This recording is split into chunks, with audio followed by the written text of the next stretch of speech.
अस्सलाम वालेकुम। आज हम पंपिंग लेमा की थोड़ी सी एक्सप्लेनेशन देखेंगे। पंपिंग लेमा जो होता है आपके पास आप ये चेक करने के लिए कि क्या एक लैंग्वेज रेगुलर है या नहीं हम यूज़ करते हैं। नॉन रेगुलर लैंग्वेज क्या होती है उसकी थोड़ी सी डिस्क्रिप्शन देख लेते हैं। तो आपके पास नॉन रेगुलर लैंग्वेज वो होती है जिनके लिए आप रेगुलर एक्सप्रेशन नहीं बना सकते, या ऐसे लैंग्वेज जिनके लिए आपके पास टीए और टीजी एग्जिस्ट नहीं करती, फाइनाइट ऑटोमेटा, और आपके पास जो ट्रांजिशन ग्राफ है वो एग्जिस्ट नहीं करता।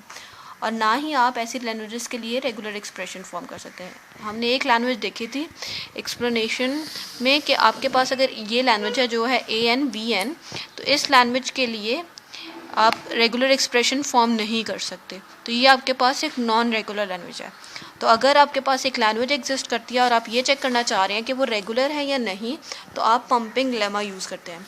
पंपिंग लेमा जिस चीज़ के लिए यूज़ होता है वो है कि ये चेक करना है कि आपके पास एक स्पेसिफिक लैंग्वेज जो है वो रेगुलर है या नहीं, रेगुलर या आपकी लैंग्वेज जो है वो नॉन रेगुलर है। इस चीज़ को चेक करने के लिए हम पंपिंग लेमा यूज़ करते हैं।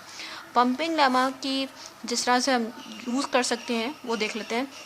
तो सबसे पहले हमारे पास जो लैंग्वेज गिवन होती है उसके हम अंदर से हम कुछ वर्ड्स जनरेट करते हैं। उस वर्ड्स के अकॉर्डिंगली, जैसा कि हमने यहाँ पर ये लैंग्वेज के लिए ANBN के लिए कुछ वर्ड्स जनरेट किए थे। वर्ड जनरेट करने के बाद आप कोई भी एक वर्ड उसमें से चूज़ कर लेते हैं। जैसा कि यहाँ पर हमने AA एंड BB चूज़ कर लिया था। वर्ड चूज़ करने के बाद उस वर्ड को हम 3 एरियाज़ में स्प्लिट करते हैं, X, Y, Z। तो लेट सपोज़ अगर हमने एक वर्ड AA BB चूज़ किया था तो हम इसको किसी भी तरह से स्प्लिट कर सकते हैं जैसे हम चाहें।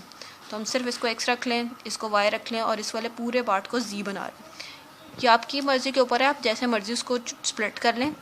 फिर उसके बाद आप 3 केसेस टेस्ट करते हैं। सबसे पहला केस होता है कि क्या आपकी X, Y दोनों की जो लेंथ है वो क्या आपकी N की लेंथ से कम है।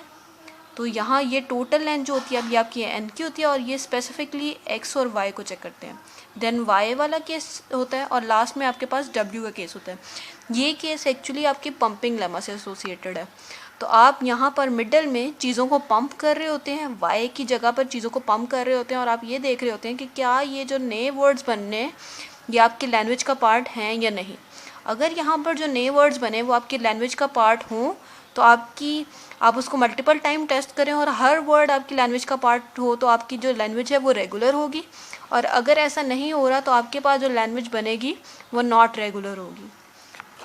ये आपकी आज पंपिंग लेमा की एक्सप्लेनेशन थी। Thank you.